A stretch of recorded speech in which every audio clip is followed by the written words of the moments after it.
In 2016, an international tribunal in The Hague invalidated China's claims that it owns almost all of the South China Sea. The tribunal also unanimously upheld the Philippines' sovereign rights to disputed reefs and islands close to its shorelines. However, that has not stopped China from using thousands of fishing boats to push Philippine boats away from these contested areas. These occupying Chinese boats are now causing a serious threat to marine life in the region. Here are the details. The Associated Press reports that sewage from hundreds of stationary Chinese boats is causing algae blooms that have damaged coral reefs and threatened fish stocks in an unfolding environmental disaster. Western analysts say the boats are part of a huge Chinese maritime militia that use sheer force of numbers to push other nations out of contested areas in the South China Sea. Satellite images over the last 5 years show how human sewage and wastewater have accumulated around these stationary flotillas, causing damaging algae blooms which are destroying reefs that are vital to the reproduction of fish stocks. Analysts of Similarity Incorporated, a company that specializes in satellite imagery analysis, spoke on Monday, July 12th, at a Philippine online news forum on China's actions in the South China Sea, a sea that China claims to be almost entirely its own. The analyst showed satellite images of at least 236 ships anchored at the Union Banks Atoll on June 17th alone. The images also showed large blooms of algae spreading out around the cluster of ships. The analyst warned that schools of fish, including migratory tuna, breed in the reefs that are being damaged, and the sewage could cause fish stocks to considerably decline in an offshore area that is a key regional food source. CNN reports that analysts are calling out China's secret maritime militia as it gets increasingly aggressive in its efforts to push other Asian nations out of the South China Sea. China denies that the militia exists, but Western analysts say a quick study of these so-called fishing boats show that they form an integral part of China's military actions. These boats are often huge by fishing boat standards, and they never seem to catch any fish.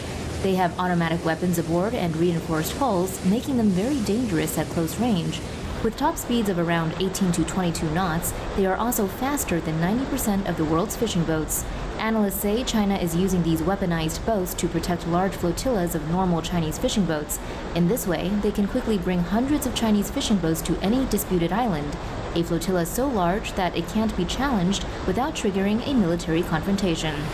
Last month, more than 200 Chinese fishing boats crowded around Whitsun Reef for weeks. Whitsun Reef is a major fishing ground and part of the Philippines' territorial waters. During 2020, despite the pandemic, China has increased its campaign of using its ships to claim most of the South China Sea as its own territory, including a shoal only 140 kilometers from Malaysia. Named Luconia Shoals, this submarine ridge lies 1,500 kilometers from China's southern island of Hainan. The shoal is also inside Malaysia's exclusive economic zone, meaning that China has no legal right to patrol the area. However, Chinese Coast Guard ships are currently harassing oil and gas activity in the area, according to the U.S.-based Center for Strategic and International Studies, or CSIS. The CSIS released tracking data showing that Chinese patrol ships have been increasing their aggressive patrolling in the region. One important concern is that these ships are now also targeting Vanguard Bank, an oil and gas-rich shoal claimed by Vietnam.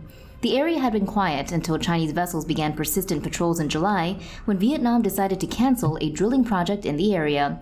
The CSIS says Beijing is using the persistent patrols in an effort to normalize its presence and thereby strengthen its claims of ownership.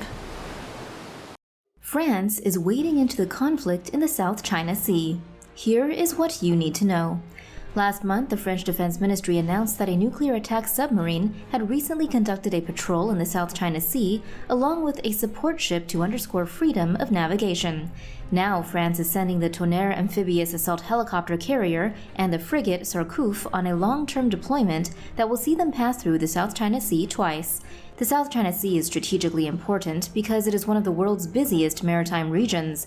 The South China Sea is also the center of numerous economic, island, and maritime disputes between China, Taiwan, Malaysia, Vietnam, Brunei, and the Philippines.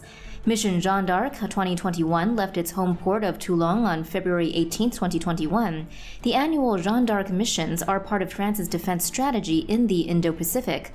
Captain Arnaud Tranchant, commanding officer of the Tonnerre, told Naval News the ships will work to strengthen France's partnership with the US, Japan, India, and Australia, the four Quad nations that form a bulwark against China in the region.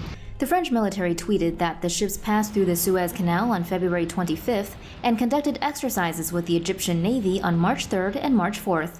The amphibious Ready Group will hold France's first joint military drills with the Japan Maritime Self-Defense Force and the U.S. Navy in May. The exercise will be focused on defending remote islands. French Army units participating in the mission include infantry and legionnaires, an armored platoon, combat engineers, an anti-aircraft warfare section, and a joint terminal attack controller team. There are also 2 French Army Gazelle helicopters and a Panther helicopter. In addition to Egypt and Japan, both vessels will call at Djibouti, India, Indonesia, Vietnam, Singapore, Malaysia, and Sri Lanka. They will return to Toulon on Bastille Day, July 14, 2021. When asked by Naval News if they would pass through the Taiwan Strait, Tranchant, the Tonnerre's commanding officer, said he has not yet traced our roads in this area. France has 5 overseas territories in the South Pacific, and 1.5 million French nationals live in the region. France also has 8,000 troops, as well as ships and aircraft stationed in the region. Meanwhile, the UK plans to dispatch the new aircraft carrier HMS Queen Elizabeth to the Indo-Pacific by the end of this year. Tensions in the South China Sea are escalating as China and its neighbors increasingly use commercial fishing vessels and warships to stake hotly disputed territorial claims and harvest one of the world's most fragile fishing grounds. China claims more than 80% of the sea, and it bases that claim on a 70-year-old map that marks its territory with 9 dashes that reaches down 1,800 kilometers from its southern island of Hainan. The UN has recently ruled that this claim is invalid, but this has only made China more aggressive in enforcing its claim.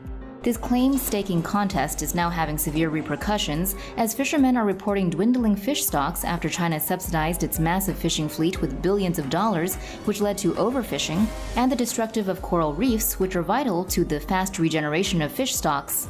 According to marine biologist Professor John McManus from the University of Miami, he said there are about 570 species of coral in the region, and these bring thousands of species of fish. However, scientists like McManus now predict that this whole ecosystem will collapse under the weight of overfishing and the coral destruction caused by China's construction of new military bases on top of coral reefs.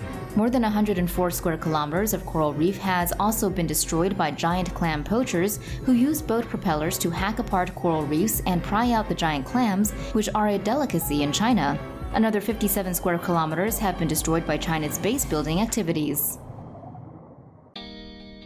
The ocean around the South Atlantic island of Tristan da Cunha is said to become a fishing war zone, as it has been declared a marine wildlife sanctuary by the island's government. The move is designed to protect the area's wildlife and fish populations, which means it would be one of the last parts of the world's oceans that would contain large fish stocks. This would make it an irresistible target for the world's long-range fishing boats, which have overfished most of the world's oceans, leading to diminished fish populations globally. China's large fleet of long-range fishing boats are particularly infamous for their long history of poaching fish from nations as far away from China as South Africa and Argentina. According to The Guardian, the protected area is huge, 3 times the size of the UK, and the UK government would be responsible for enforcing the new no-fishing law. In a statement, British Prime Minister Boris Johnson called on other nations to join Britain in its ambition to protect 30% of the world's oceans. He said, "We are in danger of killing our seas. We are warming them up, making them more acidic, and every day we fill them with turtle-choking, dolphin-poisoning plastic that is turning our ocean into a vast floating rubbish dump." For more news animations and explainers, hit the subscribe and bell button to join the TomoNews family. Thanks for watching.